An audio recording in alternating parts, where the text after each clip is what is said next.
Hello students, कैसे हैं आप सब। आईसीटी वर्चुअल क्लासरूम देहरादून में आप सबका स्वागत है। मैं विकास। आज हम कक्षा 7 का मैथ्स करेंगे बच्चों। और जो चैप्टर चल रहा है सिंपल इक्वेशंस यानी सरल समीकरण, उसी चैप्टर को हम आगे कंटिन्यू करेंगे। तो कल हमने कुछ बेसिक्स सीखे बच्चों कि समीकरण को हल कैसे करते हैं। कोई पहले तो आपको चैप्टर के शुरू में यह बताया गया था कि समीकरण होता क्या है, कैसे पहचानेंगे आप। अब बच्चों हमने सीखा है कि समीकरण को हल कैसे करेंगे आप। ठीक है, समीकरण को हल करना मतलब क्या होता है कि भाई जो उसमें चर है, वेरिएबल है, ठीक है, वो एक तरफ रह जाए। ठीक है, सिर्फ वेरिएबल रहना चाहिए और दूसरी तरफ उसकी वैल्यू आ जाएगी, उसका मान आ जाएगा। ठीक है, तो इसको बोलते हैं समीकरण को हल करना कि भाई जो उसमें चर है उसका मान क्या होगा। तो बच्चों इसी के साथ हम कुछ क्वेश्चंस करेंगे जो हमने कल सीखा था, उसके आधार पे कुछ क्वेश्चंस करेंगे और फिर बच्चों हम देखते हैं कि कितना आपको समझ में आया है। तो चलिए स्मार्ट बोर्ड पे चलते हैं, स्टार्ट करते हैं अपने क्वेश्चन। तो बच्चों आपका चैप्टर है सरल समीकरण। ठीक है, जो हमने यहाँ पे सीखा था, देखिए क्या सीखा था, एक बार रिवाइज करते हैं हम। हमने यहाँ पे एक समीकरण को हल करना सीखा था। कैसे सीखा था? एग्जाम्पल की मदद से। पहले तो आपको ये पता होना चाहिए कि भाई बायां पक्ष कौन सा होता है, दायां पक्ष कौन सा होता है। जो आपके बाएं हाथ की तरफ हो इक्वल टू से जो बाईं तरफ हो उसको बोलते हैं बायां पक्ष, जो दाईं तरफ हो उसको दायां पक्ष बोलते हैं। अब हमें क्या करना होता है हल करने के लिए, जैसे यहाँ पे ये x क्या है, x वेरिएबल है, चर है। x क्या है यहाँ पे? चर है। ठीक है, तो हमें इस चर का मान निकालना है या फिर ऐसा कुछ करना है कि भाई जो बायां पक्ष है या फिर लेफ्ट हैंड साइड है वहां पे सिर्फ हमारे पास ये x बच जाए, बाकी कुछ ना बचे। तो क्या करना पड़ेगा भाई? x के साथ क्या है यहाँ पे? 6 है और वो भी प्लस में। x के साथ 6 का योग हो रहा है। तो इस पूरे में से अगर 6 घटा देते हैं हम तो सिर्फ x बच जाएगा। लेकिन हमें जो दूसरा पक्ष है उसमें से भी उसके साथ भी सेम चीज करनी पड़ेगी। तो इसमें से भी हमें 6 घटाना पड़ेगा। तो देखिए दोनों तरफ हम दोनों पक्षों में 6 यहाँ पे घटा देते हैं, आप देख रहे हैं, और x का मान 4 आ जाता है। तो इसे बोलते हैं समीकरण को हल करना। अब हम इसके आधार पर कुछ क्वेश्चंस करेंगे। तो देखिए आपकी एक्सरसाइज है ये 4.2। तो 4.2 को करेंगे अभी। इसमें क्वेश्चन पढ़िए पहले आप, क्या बोला गया है। पहले चर को पृथक करने वाला चरण बताइए और फिर समीकरण को हल कीजिए। तो ठीक है, पहले चर को पृथक करने वाला चरण आप बताएंगे और फिर इसको समीकरण को आप हल करेंगे। तो एक बारी आप अटेम्प्ट करके देखो, ट्राई करके देखो पहला पार्ट इसका कि क्या होगा, कैसे आप सॉल्व करेंगे।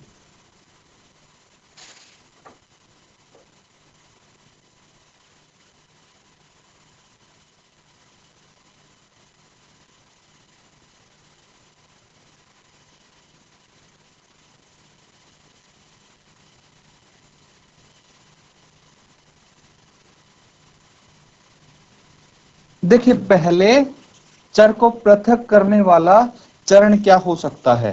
तो यहाँ पे सबसे पहले हमें देखना पड़ेगा कि भाई जो x है वेरिएबल है उसके साथ कौन सा नंबर है, कौन सी संख्या है।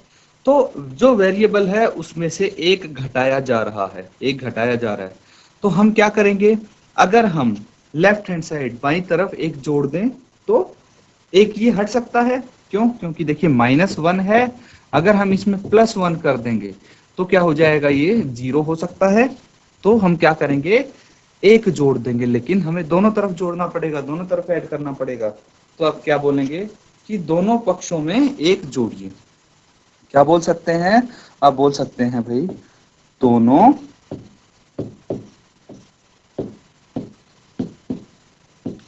पक्षों में एक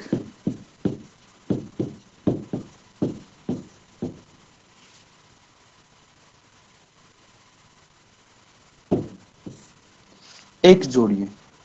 तो ये तो हो गया भाई पहला चरण। ठीक है, और इसका हल आप कैसे करेंगे फिर, समीकरण का हल। एक जोड़ के, तो x माइनस वन तो है ही लेफ्ट हैंड साइड, इस तरफ हम एक जोड़ देंगे और राइट हैंड साइड जीरो है उसमें भी एक जोड़ देंगे, तो यहाँ क्या बच जाएगा, सिर्फ x बच जाएगा और दूसरी तरफ बच जाएगा 1, तो x इज इक्वल टू 1। ये आ गया इस समीकरण का हल। इस तरह बाकी जितने भी क्वेश्चंस हैं, जितने भी पार्ट हैं इसके, बाकी बिल्कुल इसी तरीके से होंगे, तो आप कोई भी पार्ट यहाँ पे ट्राई करके देख सकते हैं। पार्ट 2 यहाँ पे एक बार सॉल्व करके देखिए कि इसका बताइए पहला चरण क्या होगा।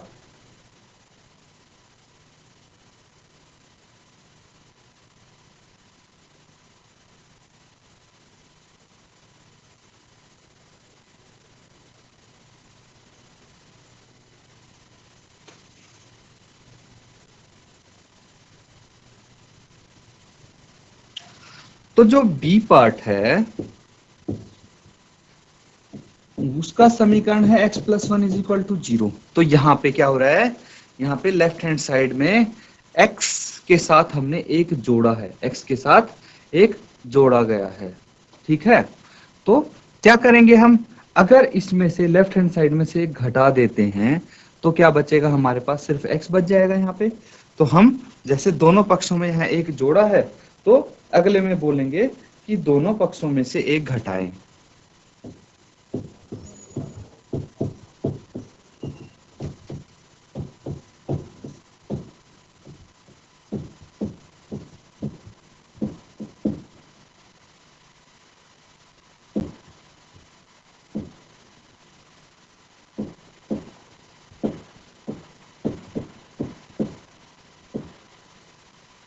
तो दोनों पक्षों में से एक घटा देंगे, ये तो पहला चरण हो गया।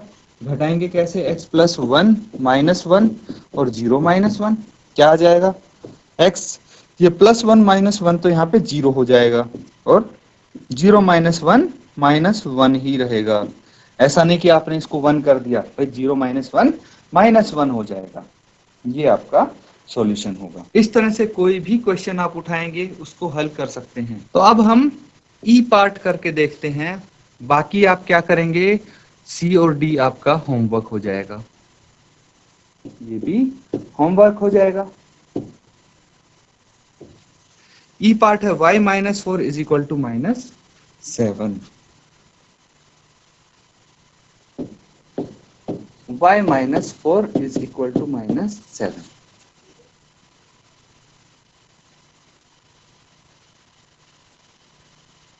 तो यहां पे आप क्या करेंगे, इसका पहला चरण क्या हो सकता है ये पता लगाएंगे। तो अगर दोनों पक्षों में, बताइए दोनों पक्षों में क्या जोड़ेंगे आप, जोड़ना है या घटाना है, बताइए। यहाँ पे y में से 4 घटाया गया है, तो अगर हम इस तरफ 4 जोड़ देंगे, अगर 4 जोड़ देंगे तो क्या आ जाएगा, y बच जाएगा इस तरफ, y माइनस 4 और 4 जोड़ना है इसमें आपको, इज इक्वल टू माइनस 7, इस तरफ भी 4 जोड़ना पड़ेगा।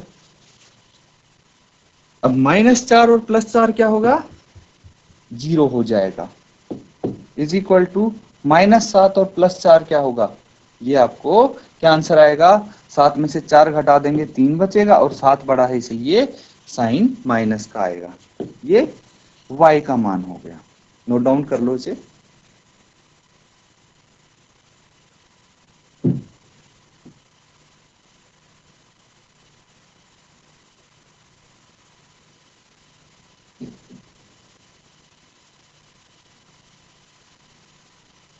अब देखिए ये क्वेश्चन है, ये सब बिल्कुल ऐसे ही हैं, जैसे इसमें क्या करेंगे आप, f में 4 जोड़ देंगे, दोनों तरफ 4 जोड़ देंगे, यहाँ पे क्या करेंगे, दोनों पक्षों में 4 घटा देंगे, यहाँ पे भी दोनों पक्षों में 4 घटा देंगे, बस यही करना है। तो ये आप स्वयं करके देखें, उसके बाद अगले क्वेश्चन की तरफ हम चलते हैं।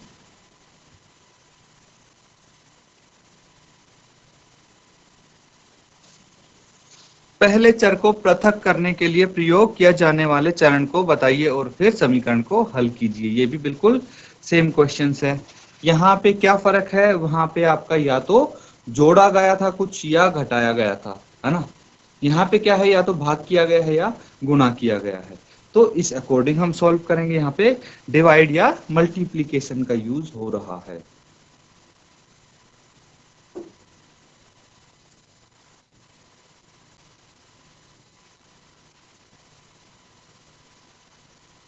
तो इस तरह का भी एक एग्जाम्पल हमने कल किया था।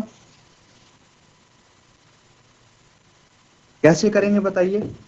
जो इसका पहला पार्ट है 3L इक्वल टू 42, यहाँ पे आप किस प्रकार से इसको सॉल्व करेंगे। तो मैं बोलूंगा, देखिए जो पहला आपका चरण है उसमें आप कर सकते हैं, सिर्फ L रखना है हमें। लेफ्ट हैंड साइड क्या है, 3L है हमारे पास, यही है। हमें क्या चाहिए, हमें सिर्फ L चाहिए। L कैसे मिल सकता है, 3 इसके साथ गुना में है। अगर मैं बोलूंगा भाई 3L को 3 से भाग कर देते हैं, क्या कर देते हैं, 3 से डिवाइड कर देते हैं, तो ये कैंसिल आउट हो जाएगा और ये L बच जाएगा। सिंपल है। तो बस यही चीज हमें करना है, लेकिन कंडीशन क्या होती है कि दोनों पक्षों में करनी है वो चीज। तो आप बोल सकते हैं कि दोनों पक्षों को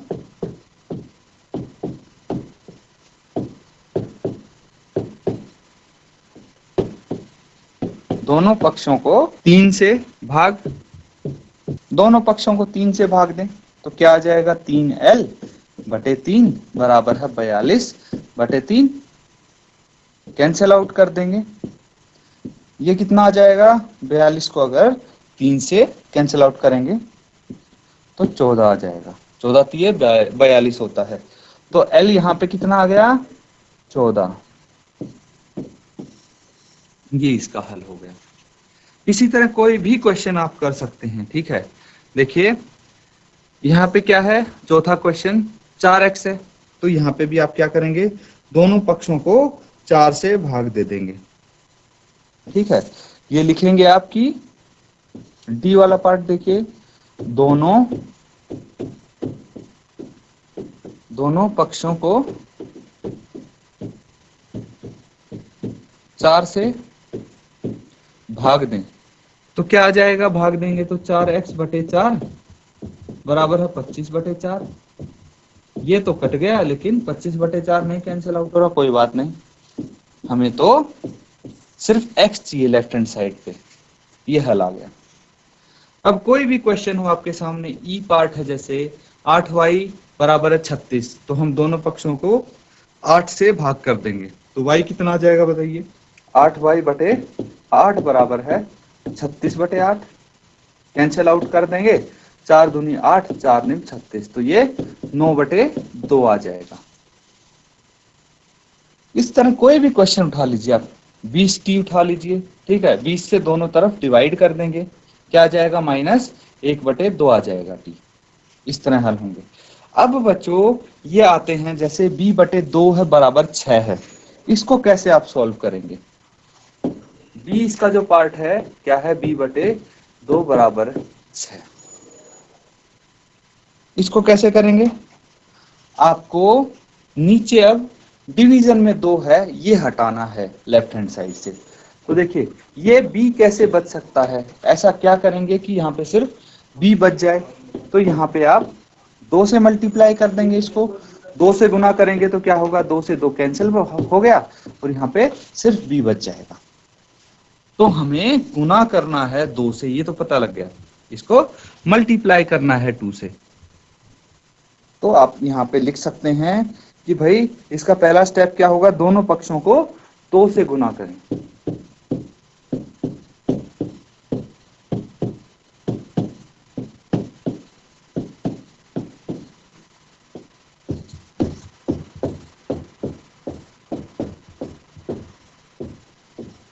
दोनों पक्षों को 2 से गुना करें, क्या आ जाएगा, b बटे 2, इसको 2 से गुना करा और 6 को भी 2 से गुना करा, ये तो कट जाएगा, ये b बराबर है 6 दूनी 12 आ जाएगा।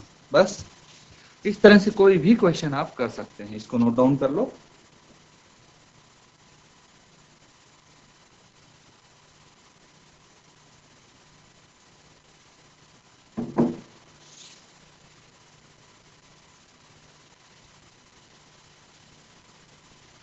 अब देखिए p बटे 7 बराबर है 4 है, तो p को 7 से भाग किया गया है। अगर हम p बटे 7 को 7 से गुना कर दें तो सिर्फ p बच जाएगा, तो दोनों पक्षों को आप 7 से गुना कर देंगे, ये भी हो जाएगा, होमवर्क में करेंगे आप।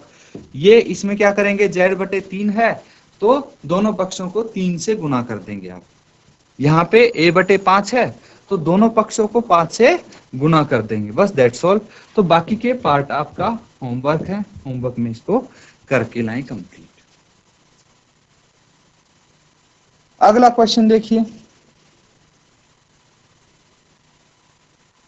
अगला क्वेश्चन क्या कहता है कि चर को पृथक करने के लिए जो आप चरण का प्रयोग करेंगे उसे बताइए और फिर समीकरण को हल कीजिए। तो यहाँ पे अभी तक हमने क्या किया है, या तो सिर्फ जोड़ या घटा वाले क्वेश्चन थे या फिर भाग या गुणा वाले थे। अब दोनों चीज को मिक्स करके दे दिया है इस क्वेश्चन में कि भाई यहाँ पे गुणा भी हो रहा है कुछ और कुछ घटा भी किया जा रहा है या फिर जोड़ा भी जा रहा है। तो इसको आप कैसे हल करेंगे, कोई दिक्कत नहीं, हम एक एक करके इनको कर सकते हैं। तो इसके 2 चरण होंगे, ठीक है, हम इसके 2 चरण लिखेंगे। कैसे लिखेंगे, एक मैं आपको यहाँ पे सॉल्यूशन करके दिखाता हूं। पहले भाग का देखिए आप, पहला पार्ट क्या है, यहाँ पे 3n माइनस 2 बराबर है 46। तो ऐसा क्या करना चाहिए हमें कि भाई यहाँ सिर्फ 3n बच जाए, मतलब सिर्फ n बच जाए, हमें सिर्फ n चाहिए। तो सबसे पहले तो क्या हो रहा है, 3n, n का तिगुना के साथ हमें 2 इसमें से घटाया गया है, यही किया गया है। तो हम क्या कर सकते हैं भाई, 3n है इसमें 2 घटाया गया है, अगर यहाँ पे 2 जोड़ दें तो क्या आ जाएगा, अगर हमने यहाँ पे 2 जोड़ दिया तो क्या आ जाएगा, बस 3n बच जाएगा, क्योंकि +2 -2 +2 0 हो जाएगा। अब क्या करना है, अब हमें 3 से इसको भाग कर देना है, ये कैंसिल आउट हो जाएगा और ये बच जाएगा n, हमें ये n चाहिए।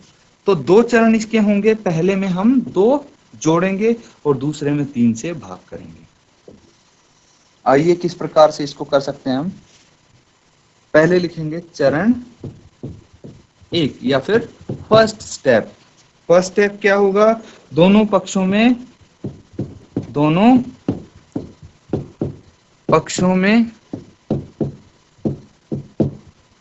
2 जोड़ें, दोनों पक्षों में 2 जोड़ेंगे आप।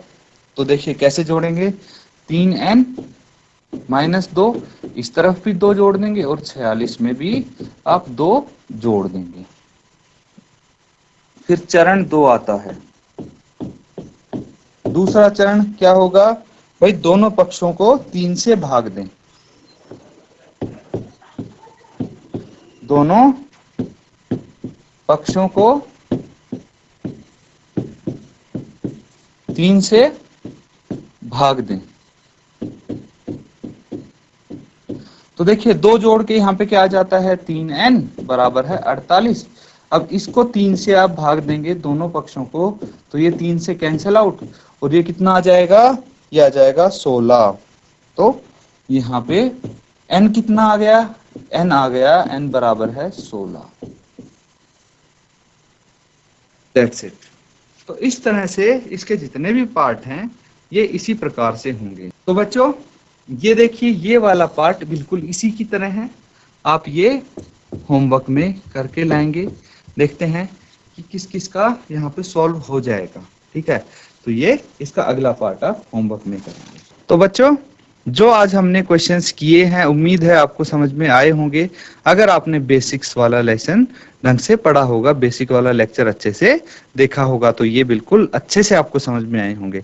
इसी के साथ बच्चों आज का लेक्चर हम खत्म करते हैं। Thank you and have a nice day.